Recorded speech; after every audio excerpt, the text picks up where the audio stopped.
নমস্কার বন্ধুরা, মাত্র 1 কাপ সুজি দিয়ে বাড়ির সকলের জন্য তৈরি করে নিন দারুণ টেস্টি হালকা ফুলকা নাস্তা রেসিপি।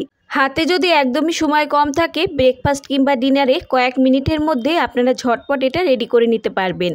জালিদার নরম তুলতুলে এই রেসিপি মুখে দিলেই কিন্তু মিলিয়ে যাবে, আর বাড়ির বড় থেকে ছোট সবাই ভীষণই পছন্দ করবে। কোনো রকম ঝামেলা ছাড়া কয়েক মিনিটের মধ্যেই আপনারা রেডি করে নিতে পারবেন ভীষণই হেলদি আর টেস্টি এই রেসিপি। তাছাড়া বাচ্চাদের টিফিনেও কিন্তু আপনারা এটা বানিয়ে দিতে পারবেন। তো চলুন দেখে নেওয়া যাক আজকের এই রেসিপি। আজকের এই রেসিপি তৈরি করার জন্য আমি এখানে নিচ্ছি 1 কাপ সুজি। মেজারিং কাপ মেপে আমি 1 কাপ সুজি নিচ্ছি। আপনারা কোনো বাটি বা কাপ মেপে সুজিটাকে নিয়ে নেবেন। এর সঙ্গে যোগ করে দিচ্ছি আমি 1 চামচ মতো চিনি, আর দিচ্ছি পরিমাণ মতো লবণ। চিনিটা অপশনাল, আপনারা চাইলে এটা দিতেও পারেন, আবার চাইলে স্কিপও করতে পারেন। এবার এখানে আমাদের যোগ করতে হবে জল। যে মেজারিং কাপ মেপে আমরা এখানে সুজি নিয়েছিলাম, সেই মেজারিং কাপ মেপে কিন্তু জলটা নিতে হবে। 1 কাপ সুজির জন্য এখানে জল নিতে হবে 1.5 কাপ। তো জলের পরিমাণটা কিন্তু এখানে সঠিক না হলে রেসিপিটি তৈরি করতে কিন্তু অসুবিধে হবে। তো আপনারা যে কাপ বা বাটি মেপে সুজিটা নেবেন, সেই কাপ বা বাটি মেপে কিন্তু এখানে জলটা নিয়ে নেবেন। তো এবার সুজির একটা মিহি পেস্ট আমাদের এখানে রেডি করে নিতে হবে। তো সুজির একটা মিহি পেস্ট আমি এখানে রেডি করে নিয়েছি। এবার একটা মিক্সিং বোলের মধ্যে আমি এটাকে ঢেলে দিচ্ছি। বন্ধুরা, আমি এই রেসিপিটি কিন্তু সম্পূর্ণ নিরামিষভাবে তৈরি করছি, তবে আপনারা যদি আমিষভাবে তৈরি করতে চান তাহলে এখানে কিন্তু একটা ডিম যোগ করে দিতে পারেন। এবার এই সুজিটাকে আমাদের 10 মিনিটের মতো রেস্টে রেখে দিতে হবে। তো একটা ঢাকনা দিয়ে আমি ঢেকে এটাকে 10 মিনিটের মতো রেস্টে রেখে দিচ্ছি।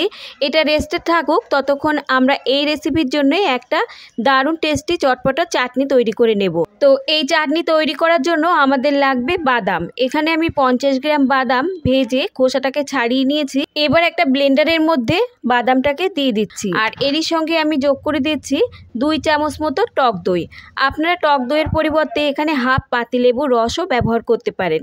আর এরই সঙ্গে দিয়ে দিচ্ছি এখানে সামান্য একটু লবণ, আর দিচ্ছি হাফ চামচ মতো চিনি। চিনির পরিমাণটা আপনারা আপনাদের পরিমাণ মতো এখানে যোগ করে নেবেন। আর এরই সঙ্গে যোগ করে দিচ্ছি আমি 2টো কাঁচা লঙ্কা। এবার সমস্ত কিছু দিয়ে একটা পেস্ট আমাদের তৈরি করে নিতে হবে। সামান্য একটু জল যোগ করে এবার একটা পেস্ট আমি এখানে তৈরি করে নিয়েছি। আর এখানে চাটনিটা কিন্তু আমি একটু ঘন করে তৈরি করছি, তবে আপনারা পাতলা করে তৈরি করতে চাইলে আর একটু জল এখানে যোগ করে নেবেন। এবার এই চাটনিটাকে আরও বেশি টেস্টি তৈরি করার জন্য এর মধ্যে আমরা দেব তড়কা। তো এখানে একটা কড়াইতে আমি নিয়ে নিচ্ছি 1 চামচ মতো সর্ষের তেল। তেল ভালোভাবে গরম হলে ফোড়নে দিয়ে দিচ্ছি হাফ চামচ মতো এখানে কালো সর্ষে, আর দিয়ে দিচ্ছি এখানে 15 থেকে 20টা কারি পাতা। একদম লো ফ্লেমে দিয়ে কয়েক সেকেন্ডের মতো ভেজে নিতে হবে। কয়েক সেকেন্ড ভেজে নেবার পর ফ্লেমটাকে অফ করে দিচ্ছি। বাদামের চাটনিটাকে আমি একটা মিক্সিং বোলের মধ্যে ঢেলে নিয়েছি। এবার এই তড়কাটাকে এই চাটনির মধ্যে মিশালেই আমাদের রেডি হয়ে যাবে দারুণ টেস্টি টক ঝাল মিষ্টি বাদামের এই চাটনি, যেটা খেতে কিন্তু দারুণ টেস্টি হয়। এবার এই তড়কাটাকে বাদামের সঙ্গে ভালোভাবে আমাদের মিশিয়ে নিতে হবে।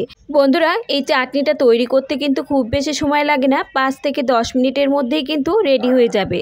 তো চাটনিটা আমাদের রেডি। অন্যদিকে যে সুজিটা আমরা 10 মিনিটের মতো রেস্টে রেখে দিয়েছিলাম, ঢাকনাটা তুলে নিচ্ছি। আর এভাবে কিন্তু সুজিটাকে 10 মিনিটের মতো রেস্টে রেখে দিলে সুজিটা কিন্তু অনেকটাই ফুলে যায়। এবার এর মধ্যে দিয়ে দিচ্ছি 1 চামচ মতো ইনো। আপনারা ইনোর পরিবর্তে এখানে বেকিং পাউডারও ব্যবহার করতে পারেন। ব্যাটারের সঙ্গে ইনোটাকে মিশিয়ে এই ব্যাটারটাকে কিন্তু আমাদের আর রেখে দেওয়া যাবে না, সঙ্গে সঙ্গেই কিন্তু এবার রেসিপিটি তৈরি করে নিতে হবে। ইনোটাকে ভালোভাবে কিন্তু এই ব্যাটারের সঙ্গে মিশিয়ে নিতে হবে। ইনোটা ভালোভাবে মিশিয়ে নেবার পর এবার আমি ব্যাটারের ঘনত্বটা দেখিয়ে দিচ্ছি যে ব্যাটারের ঘনত্বটা কেমন রাখতে হবে। তো দেখে নিশ্চয়ই বুঝতে পারছেন বন্ধুরা যে ব্যাটারের ঘনত্বটা কেমন রাখতে হবে। খুব বেশি পাতলা না, আবার খুব বেশি গাঢ় না, ঠিক এই রকম কিন্তু ব্যাটারটাকে তৈরি করে নিতে হবে। 1 কাপ সুজির জন্য লাগবে 1.5 কাপ জল। তো আপনারা যে পরিমাণ সুজি নেবেন জলটা বুঝে এখানে যোগ করে নেবেন। এটা আমাদের একদমই রেডি। এবার সাইডে রেখে দিচ্ছি। অন্যদিকে একটা তাওয়া গরমে আমি বসিয়েছিলাম। তাওয়াটা ভালোভাবে গরম হলে লো টু মিডিয়াম হাইতে দিয়ে এবার তাওয়ার উপরে অল্প একটু প্রথমে তেল এভাবে লাগিয়ে নিতে হবে। তেল কিন্তু আমাদের আর পরে লাগবে না, প্রথমেই একবার তাওয়াতে খুব ভালোভাবে এভাবে তেল লাগিয়ে নিতে হবে। তেল লাগিয়ে নেবার পর যে ব্যাটারটা আমরা রেডি করে রেখেছিলাম সেই ব্যাটারের থেকে এবার 1 হাতা পরিমাণ ব্যাটার এখানে দিয়ে দিচ্ছি। আমি এখানে একটা করে দেখাচ্ছি, তবে আপনারা চাইলে কিন্তু 3 থেকে 4টে তাওয়াতে একসঙ্গে দিয়ে করে নিতে পারেন। 10 থেকে 15 সেকেন্ডের পর দেখুন এর উপরে কিন্তু এরকম বাবলস আসা শুরু করেছে। আর এটা রেডি হতে কিন্তু মাত্র 30 থেকে 40 সেকেন্ডের মতো সময় লাগবে। মাত্র 10 মিনিটের মধ্যে আপনারা কিন্তু অনেকগুলো নাস্তা তৈরি করে নিতে পারবেন।